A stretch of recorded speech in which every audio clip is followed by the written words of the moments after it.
Hey everyone, it's Theo from Spectrum Gardening. Today we're going to be talking about how to prune your tomatoes. There's a few different types, such as dwarf, semi-bush, indeterminate, and determinate tomatoes. Today we're going to be focusing on how to prune your determinate and your indeterminate tomatoes.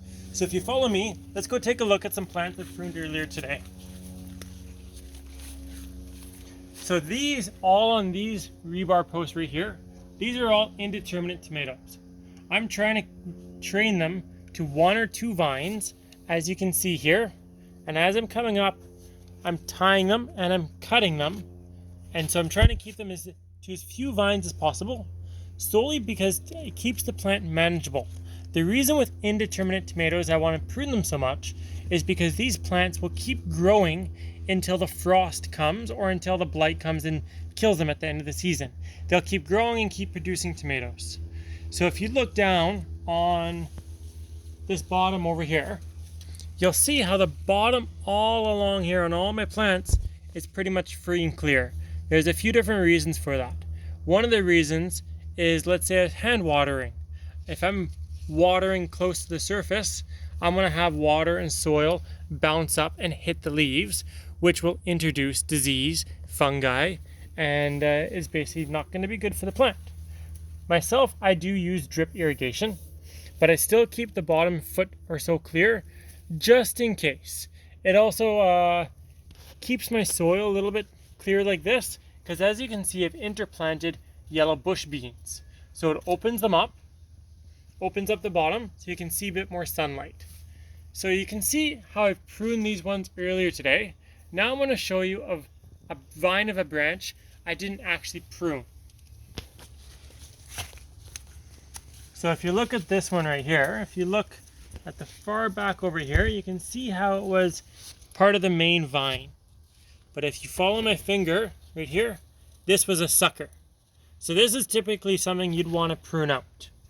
But since it's gotten so big, I've left it. So I'm going to follow it up. And in this other one here, there's another sucker forming. So I'm just going to pinch that out and keep following that up. And here's another sucker. So it's still not so big. I can just pinch it out just like that. And then I'm going to go back to the main branch and I'm going to follow this more. So there's another sucker and a suck. And there's another one there. So what I'm removing is just the growth coming from the main stem and the branch over here.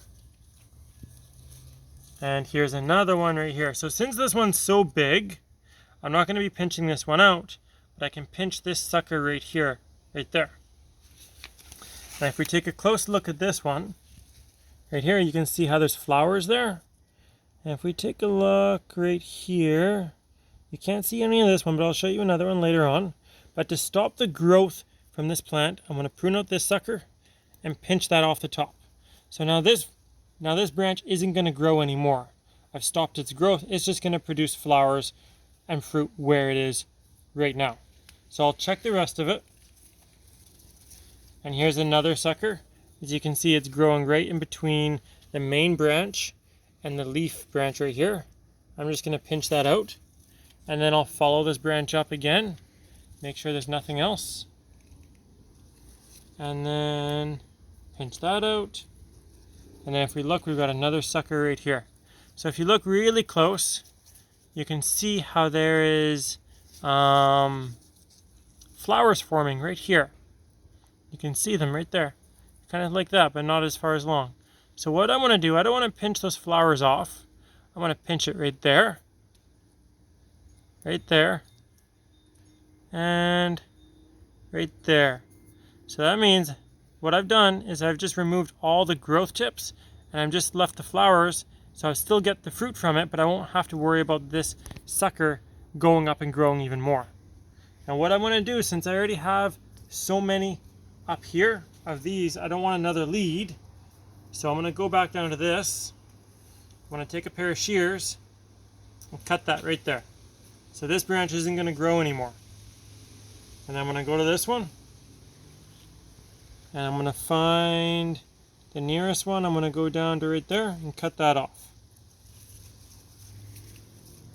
And that one's fine. I've done that already. So this one's got a sucker right here over here that I haven't touched. So again, just remove that. You can either use your fingers if you feel like pinching, or use a very good quality of shears. I really like Filco myself because they're all replacement parts. You can take the whole thing apart and you can clean it, you can oil it, and you can buy them fairly easily. So now that I'm pretty much done with this, later on I will tie it up, and just like this one over here, and then I'll just leave it, and then I'll come back in a few days and just make sure I've got all the suckers. So since you've seen me pinch off a couple growth tips here, I'm going to show you on another plant over there that I've done this with a couple days ago, just so you can see kind of what it looks like. So as I was explaining in the earlier part of the video, I pinched off the growth tip of this one, and you can see how there's still a whole bunch of flowers forming all along here, but there's no growth tip.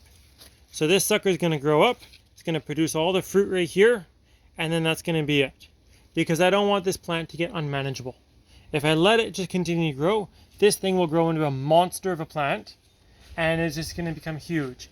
In fact, we're actually experimenting this year with our daughter, and she's planted an indeterminate tomato in her garden bed, which is a 3x6 garden bed, and we're not pruning at all. We're just tying it up, and we're just going to see how big it gets. So this is the tomato that is in our daughter's garden bed. It's a 3x6 garden bed, and as you can see, this one tomato is pretty much taking up this whole bed. When we planted it, we didn't trench it. Trenching is a way of burying the tomato basically right up to its top growth tip, and we didn't bury it deep. We literally just took off the bottom leaves and stuck it in the ground and left it to do its thing.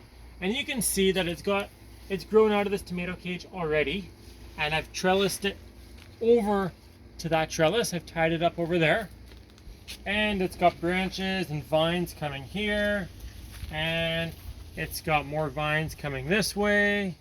While it is going to produce tomatoes, it's going to produce the same volume of tomatoes as the ones I'm trimming. It's just going to be smaller tomatoes.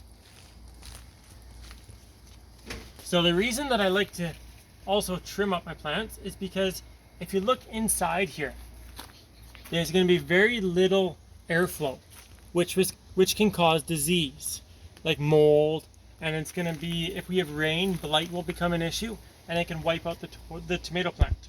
And as you saw earlier how tightly I plant all my tomatoes, disease for me is a huge concern, just like any farmer. So here is just basically a big experiment. I know I'll have issues with this plant later on, but it's just kind of just to see what's going to happen with this. So this is another indeterminate tomato, but I'm growing it slightly differently than the tomato on the rebar pole right next to it. The reason for that is because it's on rebar mesh. What I'm basically doing is I'm weaving the tomato in between the mesh. You can see how this branch goes this way for now, inside that way. It's coming up through here, and then I'm growing it through here. It's going to require minimal tying on my part, but the mesh itself is going to support the plant later on. So it's not going to require so much work other than just pruning it out.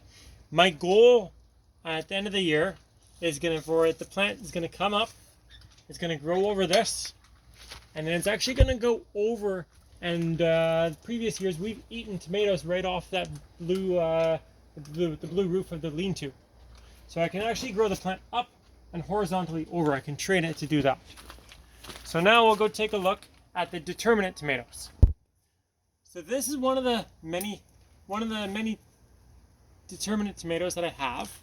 I have them in cages and on the rebar because honestly tomato cages are kind of useless. By the time the plant gets so big and later in the season, it's going to tip over the cage and you'll have to try to prop it up, and it just causes problems. So I still plant the tomato along with my rebar, but I put the cage over it, but I'm not actually tying the tomato to the rebar. I'm just basically, what I'm doing is I'm using the rebar as a center, and later on, if need be, if the cage starts tipping this way or that way, I can tie it and I can keep it center. So with the determinate tomatoes, I'm actually not pruning them at all.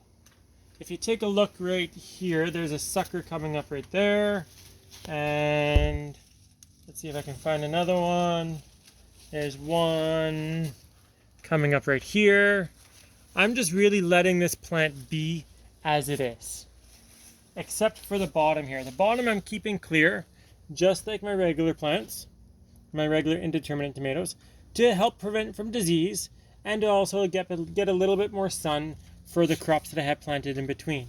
So this is one of our Oxheart varieties, and next to it we have a variety that we're growing out this year.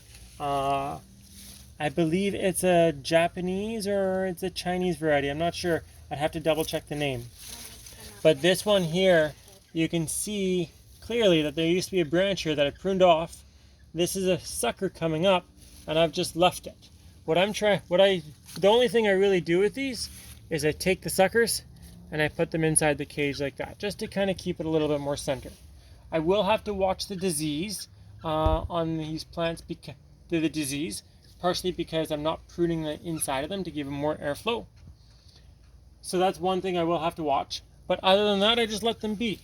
The reason that I don't actually prune the suckers off the determinate tomatoes is because the determinate tomatoes produce all their fruit all at once, pretty much, more or less, within the same month. If I'm pruning off their suckers, like this one right here, that means I'm just losing all my fruit.